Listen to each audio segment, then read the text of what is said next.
Hey yo, what's up? Negatibo nga pala from Sinister Music Marshall Camp Records, Tuesday Truth Konektado, Rep in Temple Street, Tagline Hood. Ayan, so maraming mga nagtatanong sa akin tungkol daw dun sa sinasabi ni Bugoy na Koykoy about sa pagiging ama na kesyo more on hustling daw kesa maging tatay. 6 minutes lang daw aalagaan yung bata. Hindi raw niya gawain magtimpla ng gatas, magluto. So ayun, ako sa pang sariling pananaw ko lang, parang malaking kaululan yun, coming from someone na wala pa namang anak. Para sa akin lang, subukan mo munang magkaroon ng anak, tapos wala namang masama kung ikaw ang magluluto ng pagkain sa bahay. Paano kung may sakit yung asawa mo? Sino magluluto sa bahay mo? Diba? O syempre may mga magsasabi dyan na pwede namang umorder sa labas, mag-order na lang sa fast food or something. Iba pa rin yung iba pa rin yung lutong bahay. Kung trip mong kumain sa labas, nasa yan. Kaso para sa akin lang, iba pa rin talaga yung niluto yung pagkain na may kasamang pagmamahal mula din sa nagluto. So ayun, about sa pag-aalaga ng bata na 6 minutes lang, more on grind time na lang, hindi ko gawain magtimpla ng gatas. Gaya na sabi ko kanina, mas magandang masabi yan nang may anak ka na. Pero kung ganun talaga ang mentality, wala tayong magagawa dyan. Sariling ano na yan, sariling ano naman yan. Galawan sa buhay, di ba? Sariling ano yan, sariling passion yan, kanya-kanyang trip yan ang trip niya.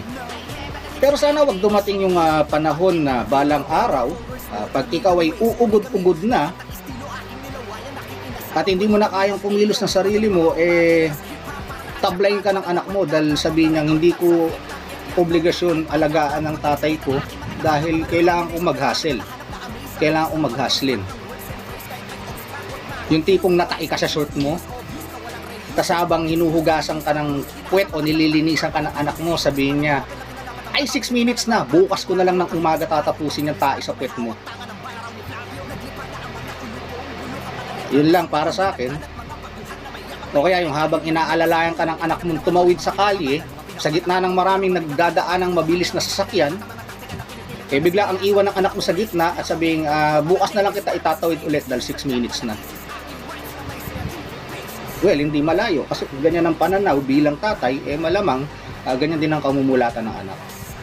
So yun lang sa akin, para sa akin, malaking kabulsitan.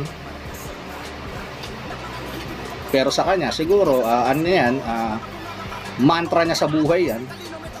Tingnan natin pagdating ng panahon kung sino ba talaga ang aani ng magandang bunga sa ganyang pananaw. So yun lang, sana yung anak mo wag ding lumaing ganyan ng mentality at pabayaan ka pagdating ng panahon na hindi mo na kayang pumilos mag-isa. Tandaan mo, yung pagtanda hindi natatakasan yan. Kahit sabihin mong 2 joints parang mafia, 3 joints, 4 joints hanggang 3 million joints pa yan, hindi mo matatakasan ng pagtanda. Sana wag maging ganun ng mentality ng anak mo at 6 minutes lang kada araw niya ang ilaan niya sa'yo kapag di mo na kayang kumilos mo. So yun lang. Nagbigay lang na reaksyon kasi marami nagtatanong sa akin sa messenger. Ako, minado ako, nagtitimpla ako ng gatas ng anak ko dati. Nagluluto ako sa bahay. Kasi ang tunay na lalaki para sa akin, hindi ka dapat maging insecure gumawa ng mga gawain pambabae. Lalo na kung yung partner mo kailangan ng tulong mo. Kasi respeto ang tawag doon, hindi dahil sa takot. Respeto yun, respeto ang tawag doon. Ay, so ayun, negatibo nga pala. Peace and a motherfucking out, biatch.